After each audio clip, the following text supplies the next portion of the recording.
Throughout my life, there's probably two big, more main ways that that I connect with people. Music and motorbikes. And as a kid, had motorcycle and used to ride with my dad and my sister, and that was definitely a kind of family bonding thing. Through my 20s, when I was living in New York, I really, for whatever reason, had to kind of put that on hold a bit and really focused on music. And then once I moved down to Sydney, I had now the means to restart the motorcycle aspect of it. I'm still playing music and all that kind of stuff, but it's interesting how much that stuff comes back. So in the same way that I used to kind of be able to hang out with my family as a kid, now I have this motorcycle in my 30s, and that has now come back into my life and given a whole new way to connect with others.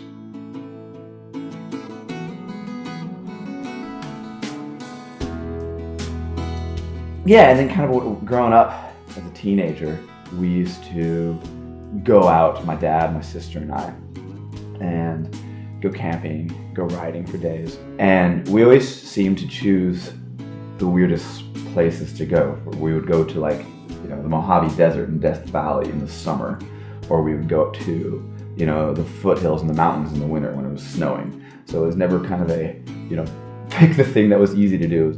And I'm sure my dad probably wanted to go out into the mountains and have this kind of heart-to-heart, son-father, family kind of thing. Yeah, I was 15. I was a little punk kid. I couldn't give a shit less. I was hands jammed in my pocket, looking frowning, and my dad looking all proud with his arm around me.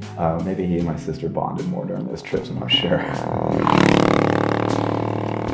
It was one of those things where you just look at those moments when your life changes and big kinds of things happen. And I've been thinking about getting a bike for years. Thought about it in New York, I thought about it in Sydney, and then just one morning, I happened to be in the, maybe desperate enough mindset, and I walked in and I thankfully had enough cash on hand to just go, here, I want that bike.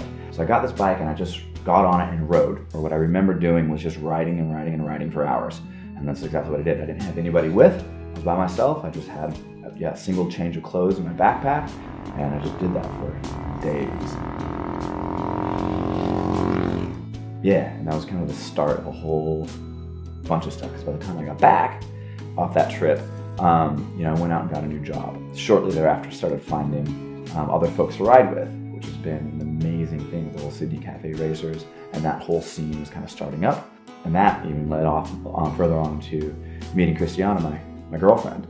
So I think you look back, when I first had this bike and was just kind of by myself, it was such a pivot point in a whole bunch of new stuff that was going to start in my life. So, there's two kinds of modifications you can do to a bike. Those that are just for aesthetic reasons and those that are performance enhancing. I've done a lot of the aesthetics to the bike as far as, taking off all the fairings, that kind of stuff, changing the lights, these kinds of things. From a performance level, I haven't done too much. The flat side carb, which has been really great, and we've got this really nice exhaust that kind of wraps around the engine slightly in a way more like the kind of an old school Manx style. I had just the Sydney Cafe Racers sticker on the side of the bike to cover a dent. And then it was just a process of kind of going back and finding, just various things you picked up at flea markets and that kind of stuff that just have cool designs.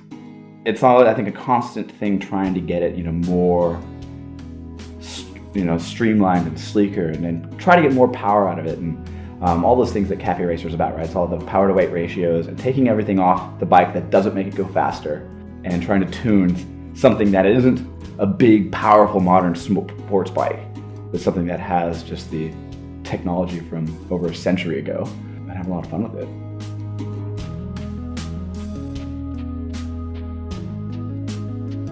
Obviously, the foundation of the Cafe Racer culture is about riding your Cafe Racer motorbike. So, getting involved is really all about making sure your bike's in a state that it can go on rides and getting out with the guys and riding. The cool thing is that quickly expands into, having some really cool people and meeting some great friends, and then doing all the other things that aren't necessarily about motorbike riding. The club now is putting on parties, and we have bands play sometimes and stuff like that. And it's just a lot of people actually just get together to hang out now. And the guys from Sydney Cafe Racers, some of them have become some of my best friends in Australia.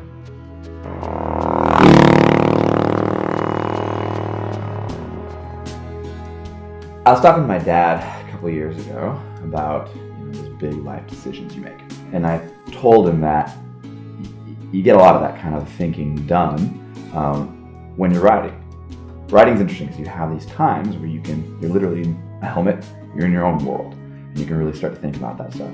And he, I thought I was being all profound and be like, oh, this is why I love riding. I get this kind of stuff done. And he was like, yeah, no, I did the same thing.